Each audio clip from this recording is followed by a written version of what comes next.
Okay, so we're really excited about season 5. This year, we start with Bae and Daphne in China, and we get to see what they experienced over there. And then the call happens, and we have to rush home and be with the family again. Daphne is back in school. It's a little bit of a hard start for her, just to get used to the college days and all of that. She eventually finds her way again, as Daphne does, because she's a survivor. There's a big movement that's happening in her college, and Daphne is a big supporter of, change and the causes for making people's lives better. And so she joins in the movement, and it's been really fun.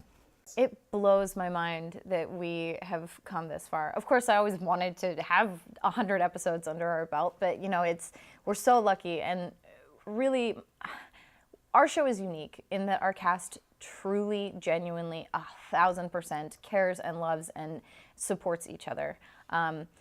There's so many favorite memories. The first one, I swear to God, I could cry even talking about it. I'm so thankful for it. I remember sitting on the first day of the pilot, and I had just gotten to quit my day job, and I got to be an actor on a show. It's just the pilot. We don't know if it's gonna even get to a second episode. But I remember sitting in this green room holding area, and Lea, DW, and Constance, the three of them were just off in the corner, and I was just sitting back soaking it in, just kind of quiet, completely overwhelmed. But the three of them were talking about their experiences in the business, and oh my God, I was at that wedding, you were at that wedding, and it just was this beautiful self-realization moment that I was like, man, this is what I want, and I made it. That was awesome. I got to have one of my best friends out of this show too. I love Vanessa Marano. She is a wonderful, sweet, fantastic girl, and I'm so grateful to have that friendship. We have had so many silly moments. Just like two episodes ago, Bae and Daphne moved into an apartment together, and we were shooting a scene in that apartment, and she just crawled into bed with me, and we started looking at my phone, and we were just giggling with each other. And our script supervisor took a photo and sent it to me because it was just a sweet moment of friendship. Well, in season 5, where we left off, the girls were in China for who knows what reason, but obviously it gets revealed that they decide to stay and, capitalize on their youth and just, get work visas really easily, and Daphne starts working with herbal medicine, and Bae becomes a tattoo artist. It's a very adult Bae, It's kind of cool. We got to see her go from really bratty teenager to really awesome adult. Still hasn't gotten any better at the decision making, but can we fault her? Well, we love to do a very special episode on Switched at Birth. Every season since the first season, the first 10 episodes, there's been the Regina knew about the Switched, and then there was the all ASL episode. There was the What If episode, which has been one of my favorite ones, although that was a really terrible wig that I had to wear, but nevertheless, I loved that episode. And so this season, it's all about racial discrimination and kind of where we are at in our society. It's so modern day. We have a black man who's the president of the United States. We've come so far, but in face of coming so far, do we still forget that there still is discrimination out there, specifically on college campuses? I think the hope anytime we do a big episode on the show is that it gets people talking. What's really awesome about our audience is that they stick with us every step of the way. To ask an audience to watch an entire hour of television that's completely subtitled is a lot to ask, but our audience did.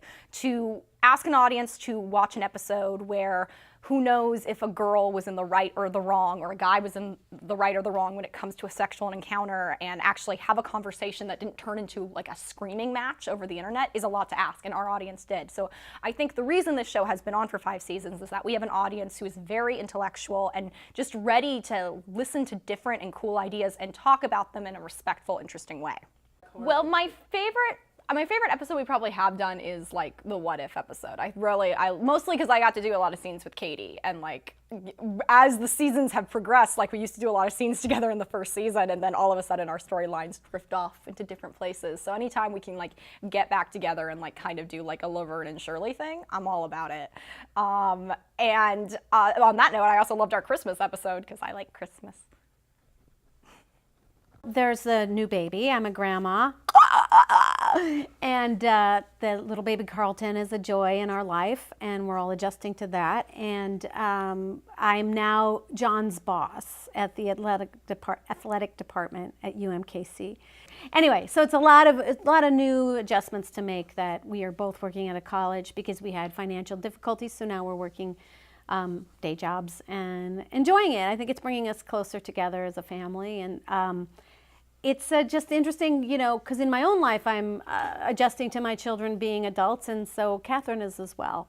100 episodes, that's a real milestone, and it's really exciting. I don't know where the time went, but it's just been so much fun. It's just whisked by, and I feel really honored because I get to direct the 100th episode, and that's a really cool thing. I feel great that they gave that to me. You know, they wanted to keep it in the family, and it's going to be really exciting. We'll have some, you know, faces from the past appear, and you know, the fans will be really excited to see some people they didn't expect to coming back, and it's just a great thing. I really enjoyed, actually, this episode I directed when it rained, and I got to hang out with my mom, Meredith Baxter.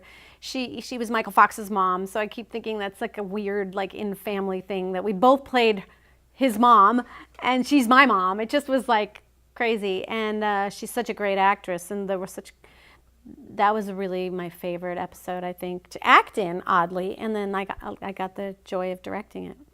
In season 5, I have become the baseball coach, and surprisingly, my boss is my wife.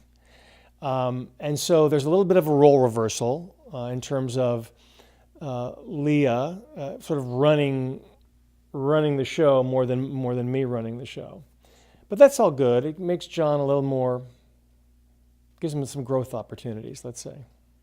When I found out that we were going to be focusing not exclusively but largely on racial issues on campus, I thought, how smart. I mean, it is the currency in the news cycle, except for, you know, the presidential election. And I think the more popular culture can bring this stuff out, the more dialogue can happen, and that's the only way it's ever going to heal. It's kind of shocking to me. I've lived a long time, and it's sort of shocking to me to see how entrenched, how codified, how institutionalized racism still is in this country. After having, you know, my mom marched at Selma, you know, and so I've been aware of civil rights stuff for 50 years. And it's great that our show's taking it on, because I think more shows should. All of my scenes where I have bonded with my daughters, you know, I'm a father, I have a daughter, not far off of their age. And so I loved all those scenes, all the many different times, the heartfelt advice, the comforting, when a father can be the rock for his daughter. I've always loved those scenes. Second arena, when John got to lose it. I love the fact that in a show that's, you know, sort of considered maybe a softer show, like a family show, like a warm and fuzzy show, where I got to just lose it. I got to lose it on Regina. I got to lose it on that guy, Chip Cotto, when he was harassing my daughter. I got to just go like nuclear. And as an actor, you don't get to do that. Even on a show, on a heavy duty show, when you go nuclear, they'll sometimes come to you and go, oh, it's a little too much, you're scaring people, it's a little too scary. They let me go way out, and I loved that. I love that they let me do that. And then finally, you know, I've really enjoyed all of my scenes with the deaf actors. I got to work with Marlee Matlin, which is always, I can put that on my reel. But I think most important to me was the relationship between John and Travis, where he became almost a son to me, and I was able to talk to him and guide him a bit in his life. I've loved those scenes. I'm unexpectedly quite emotional. You just kind of put your head down and do your job. But when the title page came out, and we've been talking about it a lot, but just to see it and to realize we're into 3 digits now, it's pretty amazing. And we've been doing this for 5 years. And so there's the creative side, but there's also just the personal side. In 5 years, so much of my life has changed. All of our cast, all of our crew have gone through things. People have gotten married, people have had kids, people have had dogs die, they've bought houses. Just life has gone on. 5 years is a long time. And we all feel like we've just grown up a little. It is quite touching, and I'm very proud, and I'm very proud of the team. When you're a writer, you have an idea. I've had a million ideas. There's no way anyone could possibly anticipate this idea is going to go on for 100 episodes. That's a huge mixture of luck and a lot of other things. So I'm very emotional. I am, and I think I'm going to be emotional the entire at the table read, and when we're shooting, and when we're celebrating on set, all of that. We had a hook that turned out to be quite universal internationally, right? A switch to birth is not particular to any culture or any race or any country. Your child can get switched to birth conceivably anywhere, and as we know, it's happened all over the world. So there's something, I think, very gut level about it, either as a parent or a kid. What if that happened to me? Then the deaf culture part of it was just a whole added thread of fascination for people.